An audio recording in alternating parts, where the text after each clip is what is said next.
I have found some great recipes in Emeril Lagasse's Farm to Fork cookbook. In fact, a couple of weeks ago I did a recipe out of this. It was for patty pan squash. And today we're going to do a recipe that's kind of like a shrimp scampi, except this is baked shrimp and scallops with crab meat, seasoned butter, and breadcrumbs on top. It's actually a dish that he serves at his restaurant in Gulfport, Mississippi. The first thing we need to do is we need to create our flavored butter. So I have a stick of real butter, not margarine. And we need 2 tablespoons of minced garlic. So we'll get that going. Up some garlic.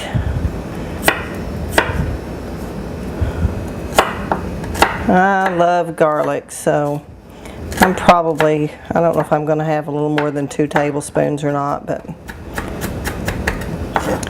more is better. Now we're going to do our shallot.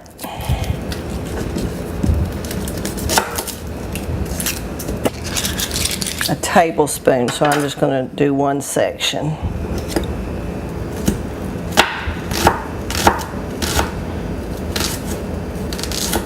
That's probably more than a tablespoon, but oh well. This is also about a tablespoon of parsley is what we need.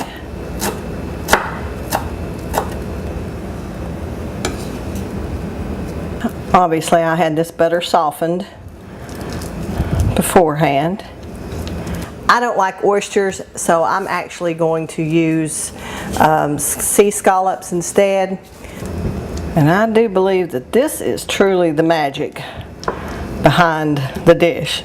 Except, of course, if you can get that fresh Gulf shrimp, that fresh Gulf seafood.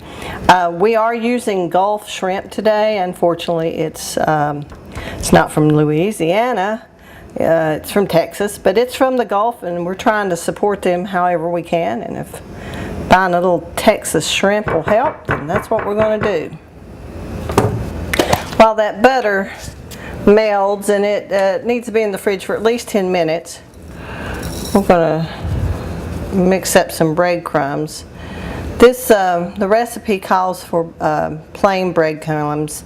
Unfortunately, I thought I had plain. I've got Italian style, so it'll mess with the flavor a little bit, but it's all right. Shrimp and butter. About a tablespoon of olive oil, some Parmesan Reggiano. And we're going to grate a little of the Parmesan. I need about a 1/3 of a cup, or actually only 3 tablespoons of the Parmesan Reggiano goes in here.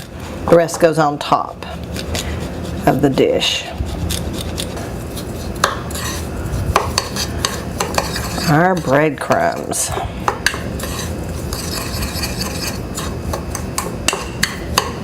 Place the dishes in, or use gratin dishes. Well, I have these wonderful, wonderful cast iron dishes from Lodge that are perfect for this.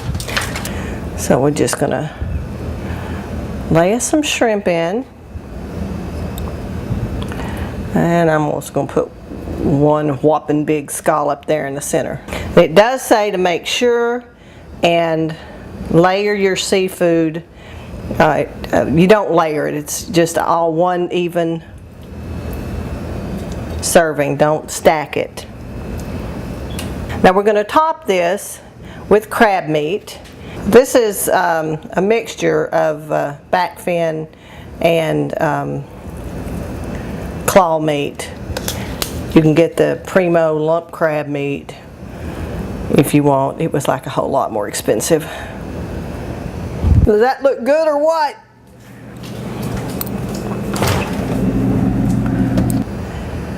It's supposed to be divided evenly 4 ways. Well, I'm just guesstimating here.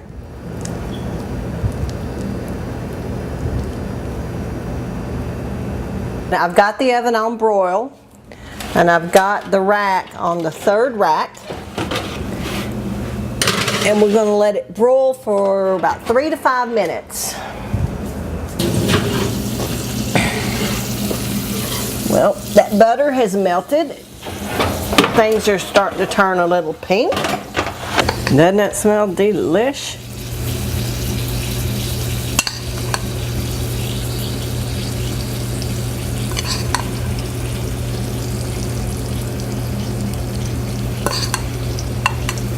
We're going to let it cook for another 3 to 4 minutes. Oh, my. That is lovely. You know what, I mean, it's beautiful like this, but I think if I had some angel hair pasta to pour that on top of, that would be just a fabulous dish. But I'm going to let it cool a little bit before I take a bite. And I'm going to put just a little bit of lemon juice on it. Shave a little more of this really, really expensive cheese on top of it. Because that's the way they would do it in the restaurant. Now I'm going to take a bite. I'm going to take a bite of the scallop.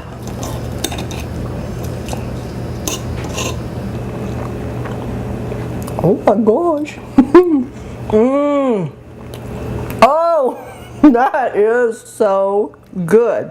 That is like to die for good. I bet people pay a fortune for this dish at that restaurant, and you could make it at home.